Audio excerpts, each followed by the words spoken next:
밤 공기가 참 차갑습니다.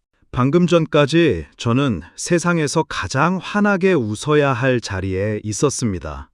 눈에 넣어도 아프지 않을 제 전부인 딸아이의 상견례 자리였지요.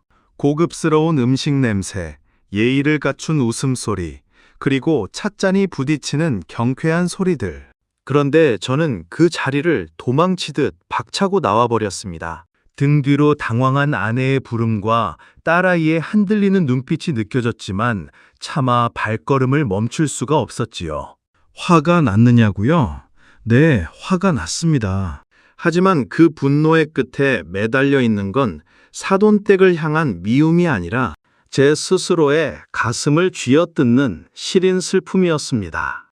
차가운 밤거리를 걷는 지금 제 발걸음은 마치 길을 잃은 아이처럼 허공을 맴돌고만 있습니다. 예비 사위는 참 번듯하고 좋은 청년이었습니다. 사돈댁 역시 남부러울 것 없이 여유롭고 교양 있는 분들이셨지요. 문제는 그 여유로움 속에서 무심코 튀어나온 가벼운 말 한마디였습니다. 가정 형편이 넉넉지 않아 고생하며 컸을 텐데 애가 참 구김살이 없네요. 이제 우리 집안으로 들어오니 저희가 부족함 없이 가르치고 채워가며 잘 데리고 살겠습니다. 그분들은 분명 칭찬의 뜻으로 하신 말씀이었을 겁니다. 하지만 제 가슴에는 그 말이 시퍼런 비수처럼 꽂히더군요. 가르치고 채워가며 데리고 살겠다니요. 제 딸은 누군가의 적선이나 동정이 필요한 부족한 아이가 아닙니다. 가난했지만 세상 그 어느 집보다 넘치는 사랑으로 제 살을 깎고 뼈를 녹여 키워낸 나의 눈부신 보석입니다. 그 알량한 동정심 앞에 제 딸의 지난 시간이 그리고 우리 가족의 치열했던 삶이 부정당하는 것 같아 도저히 그 다리에 앉아 있을 수가 없었습니다. 눈을 감으면 아직도 고향집의 흙내음이 코끝을 스칩니다. 제 부모님 역시 평생 흙먼지를 마시며 저를 키우셨지요.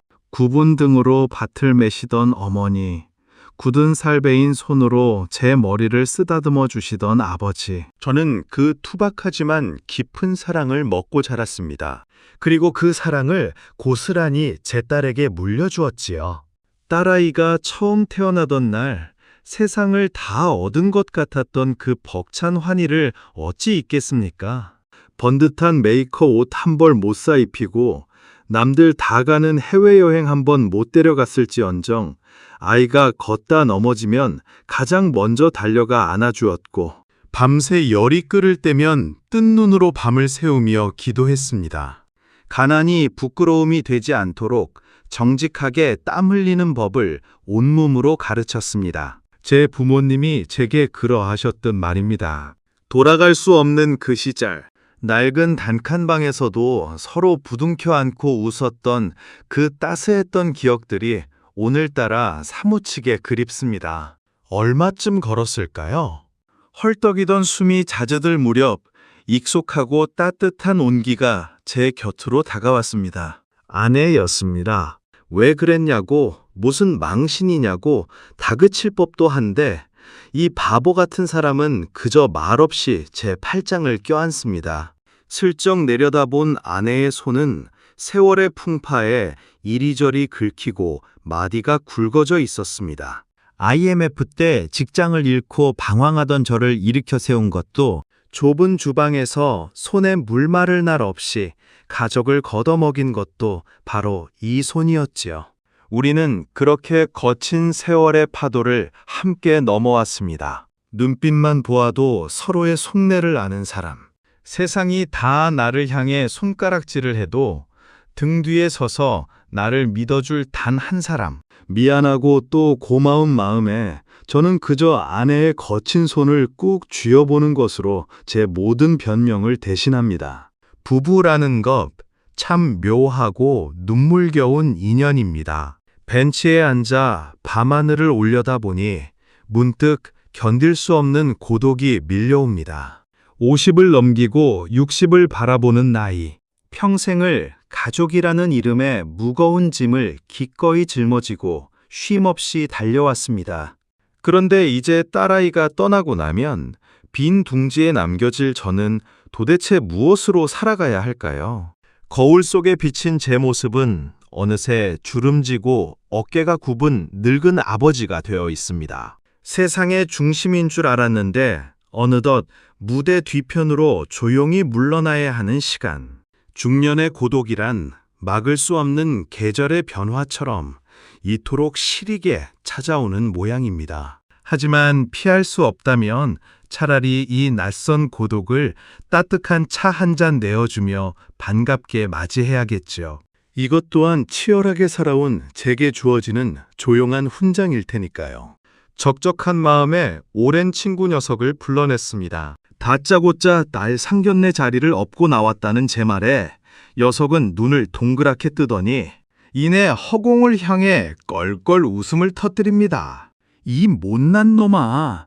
나는 내 딸 시집 가는 날 화장실에 숨어서 꺼이꺼이 울었다. 그 말에 저도 모르게 피식 웃음이 새어나왔습니다. 씁쓸한 소주 한 잔을 털어 넣으며 우리는 각자의 자식 이야기로 밤을 지새웠습니다.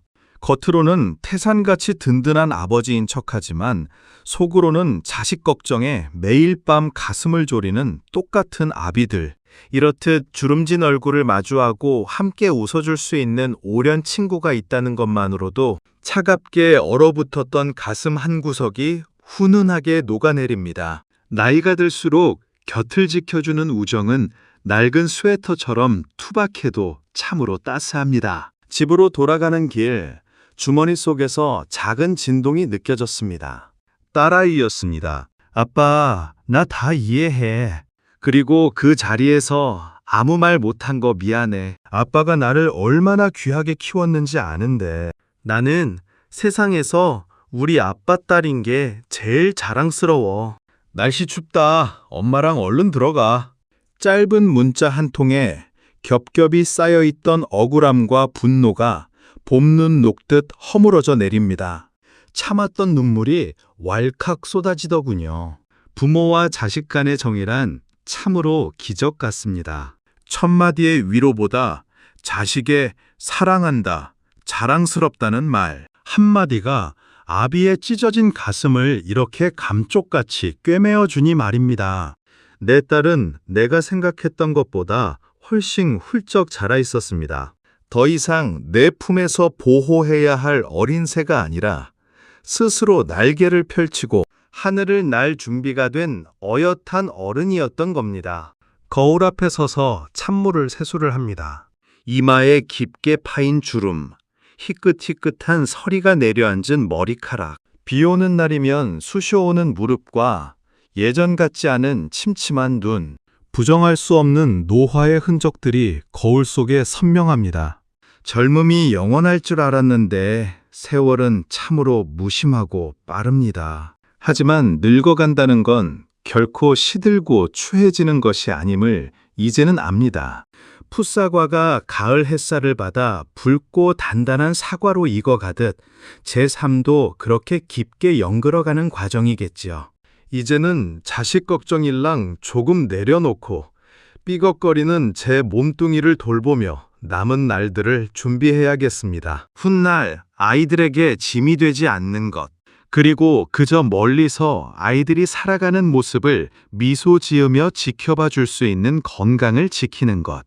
그것이 늙어가는 아비가 해야 할 마지막 사랑일 테니까요. 비워낸다는 것에 대해 생각해 봅니다. 살면서 우리는 참 많은 것을 움켜쥐려고만 발버둥쳤지요. 돈, 명예, 그리고 자식의 인생까지도 내 마음대로 되기를 바랐는지 모릅니다. 하지만 노년에 접어들며 배우는 가장 큰 지혜는 바로 비움입니다. 딸아이를 시집 보내는 것 역시 내 것을 잃어버리는 상실이 아니라 단단히 쥐고 있던 손바닥을 활짝 펴고 아이를 더 큰 세상으로 놓아주는 과정입니다. 내 안의 욕심과 서운함을 비워내야만 그 자리에 아이의 행복을 빌어주는 순수한 축복을 채워 넣을 수 있습니다. 잔을 비워야 새로운 물을 담을 수 있듯 굽이치던 지난날의 감정들을 담담히 흘려보냅니다. 이제야 제 마음에도 맑고 고요한 평화가 깃드는 것 같습니다. 날이 밝았습니다. 창밖으로 불어오는 아침바람이 참으로 상쾌합니다. 오늘은 제가 먼저 예비 사위 녀석에게 전화를 걸어보려 합니다. 어젯밤 일은 미안했다고, 우리 딸 잘 부탁한다고, 그리고 쓴 소주 한 잔 진하게 사주겠다고 말입니다. 지금 이 이야기를 듣고 계신 여러분, 혹시 마음 한 구석이 텅 빈 것 같다 외로우신가요? 혹은 지나간 세월이 야속해 한숨 짓고 계신가요? 고개를 들어보십시오. 굽이굽이 험난한 고개를 넘어온 여러분의 삶은 그 자체로 이미 눈부시게 아름답고 훌륭합니다. 우리 남은 인생은 조금 더 가볍게, 조금 더 많이 웃으며 살아가기로 해요. 비워낸 자리마다 따뜻한 봄볕이 채워질 테니까요. 여러분의 오늘, 그리고 다가올 내일을 진심으로 응원합니다. 참으로 고생 많으셨습니다. 그리고 참으로 고맙습니다.